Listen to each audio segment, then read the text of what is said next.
दोस्तों नमस्कार, मैं हूं शीतला तिवारी। दोस्तों, पवन कुमार नाम का एक महाराज जी हैं, वह अयोध्या के रहने वाले हैं। अब महाराज जी जो है वह दुष्कर्म और शादी का झांसा देकर के जो है एक औरत के साथ उन्होंने दुष्कर्म किया। तो दुष्कर्म के आरोप में यह महाराज फंस गया है। मैं आपको बता दूं कि बिहार के चंपारण में जो है एक कथा थी। उसी कथा में जो है शादीशुदा और 2 बच्चों की माँ, एक महिला जो है खूबसूरत, वह जो है महाराज जी से मुलाकात करती है। महाराज पवन कुमार जो हैं वह उससे मिलते हैं और उसके बाद जो है नंबर लेते हैं, नंबर की अदला बदली करते हैं और उसके बाद जो है दोनों में बातचीत शुरू हो जाती है। और दोनों में बातचीत होते होते उसके बाद जो है प्रेम संबंध तक बात पहुंच जाती है, यानी दोनों में जो है प्यार हो जाता है। प्यार हो जाता है, उसके बाद महाराज जी उसको लेकर के जो है अयोध्या पहुंचते हैं। कहते हैं कि रामलला का दर्शन कराएंगे, अयोध्या मंदिर में दर्शन कराएंगे। हालांकि अयोध्या ले जाते हैं, उसको जो है घुमाते हैं, टहलाते हैं और घुमा टहला करके उसके बाद फिर जो है उसको रामगढ़ी मंदिर में ले जाकर के उसके साथ जो है वह शादी करते हैं और शादी करके कुछ दिन उसको अपने घर में रखते हैं। अब हालांकि बता रही है वह महिला को, उसके जब घर में रखते हैं तो उस घर में जो है उनका एक भाई बहन और तमाम जो है माँ, उनकी माँ भी थी और उनके भाई भी थे। लेकिन उस समय जब महिला थी तो उसकी माँ नहीं थी, माँ मायके चली गई थी। और तो महाराज जी ने जो है दर्शन के बहाने वहाँ हमको ले आए, घुमाए टहराए। उसके बाद महाराज जी ने हमको जो है दुष्कर्म किया। हालांकि पहले महाराज जी ने दुष्कर्म किया, लेकिन जब इसकी शिकायत उसने कहा कि उसने शिकायत कर देंगे, विरोध कर देंगे, तो विरोध करने पर महाराज जी ने कहा हम तुमको रख लेंगे, तुमको पत्नी बना लेंगे, तुमको हम शादी कर लेंगे। तो शादी का झांसा दे करके हालांकि उन्होंने रामगढ़ी मंदिर में ले जाकर शादी भी की पवन महाराज।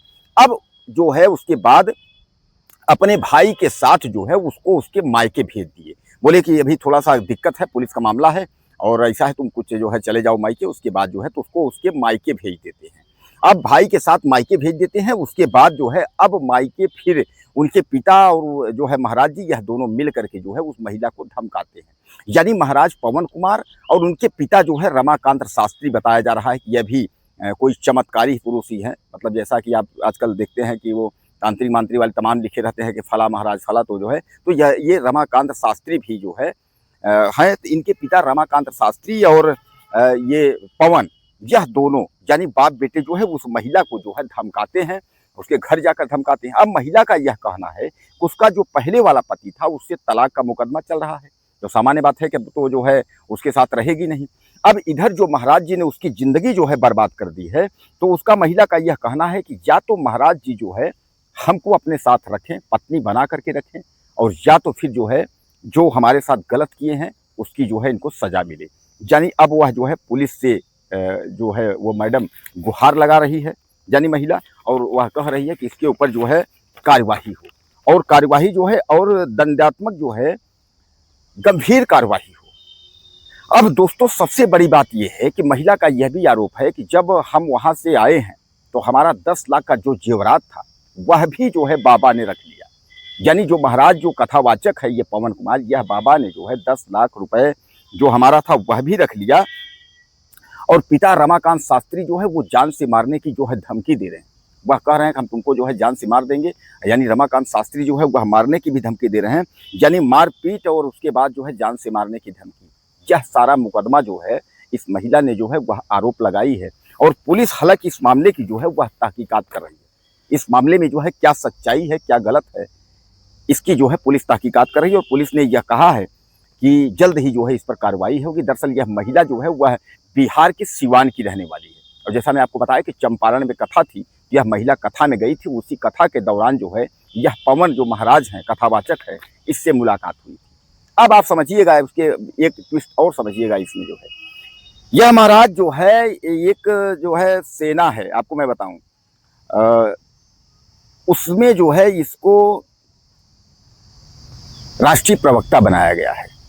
इस महाराज को जो है उस सेना का जो है राष्ट्रीय प्रवक्ता बनाया गया है। अब वह जो सेना है, कोई एक जो है जो आजकल चल रहा है आपका जो है ठाकुरों वाली कोई सेना है, राजपूतों वाली जो है, उसमें जो है इसको राष्ट्रीय प्रवक्ता बनाया गया है। और देवकी नंदन का जो है अपने आप को शिष्य भी बताता है कि हम देवकी नंदन के शिष्य हैं। हालांकि इसने तमाम जो है अपने नाम कमा लिए हैं, तमाम कथा कर करके जो है कथा के दौरान जो है इसने अपने जो है नाम कमा लिए हैं। तो आपको याद आ गया, मैं आपको बता रहा हूं कि करणी सेना, जो करणी सेना है, तो करणी सेना में जो है इसको 13 मई को जो है राष्ट्रीय प्रवक्ता बनाया गया है। अब आप समझ लीजिए एक तो बाबा कथावाचक और दूसरे जो है वह करणी सेना का राष्ट्रीय प्रवक्ता भी बन गया है बाबा। अब बता रहा है कि वह देवकी नंदन का जो है वह शिष्य भी है। यानी देवकी नंदन ठाकुर आप जानते हैं काफी जो है सनातन को लेकर के और कथाकार, प्रसिद्ध कथाकार हैं, तो जो है उनका यह चेला भी है। अब इन बाबा को जो है, ये बाबा ने जो दुष्कर्म किया है झांसा दे करके, तो अब इस दुष्कर्म के मामले में बाबा को जो है पुलिस, अब यह रिकॉर्ड सब देख रही है पुलिस, क्या सही है क्या गलत है, पुलिस इसका पूरा जो है ढूंढ रही है और जल्द ही जो है बाबा सलाखों के पीछे होंगे। दोस्तों सबसे बड़ी बात यह है कि इन कथावाचक बाबाओं पर जो है जबरदस्ती जो है हमारे तमाम जो लोग हैं, बहन बेटियां जो है वो भरोसा कर रही हैं।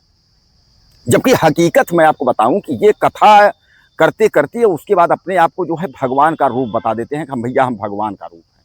हालांकि मैं सबको नहीं कह रहा हूं, मैं आपको क्लियर बता देता हूं, सब ऐसे नहीं हैं, कुछ हैं, लेकिन कुछ जो है कुछ पर से जो है लोगों का सबसे भरोसा उठ जाता है, ये आप समझिएगा। अभी आपने देखा ना कि एक बाबा जो है नवयुवक जो है उसने पढ़ाई इंजीनियरिंग की थी आईआईटी, उसके बाद जो है वो बाबा बनकर और छत्तीसगढ़ की लड़की के साथ रेप कर दिया। मथुरा में क्या मामला है, अब समझ लीजिए मथुरा जैसे प्रसिद्ध जगह में जब बाबा इस तरीके का कांड कर रहे हैं। अब अयोध्या में इन बाबा ने कांड कर दिया, एक बाबा मथुरा में कांड किया, ये बाबा जो है कथावाचक अयोध्या में कांड कर दिया। तो बहरहाल दोस्तों इस घटना से जो है हमारा एक बार फिर राम की नगरी जो है वह शर्मसार हुई है। अब इस बाबा के ऊपर क्या होना चाहिए, आप ज़्यादा से ज़्यादा लिखिएगा, चैनल को सब्सक्राइब करिएगा। अगले वीडियो में फिर मिलते हैं। नमस्कार।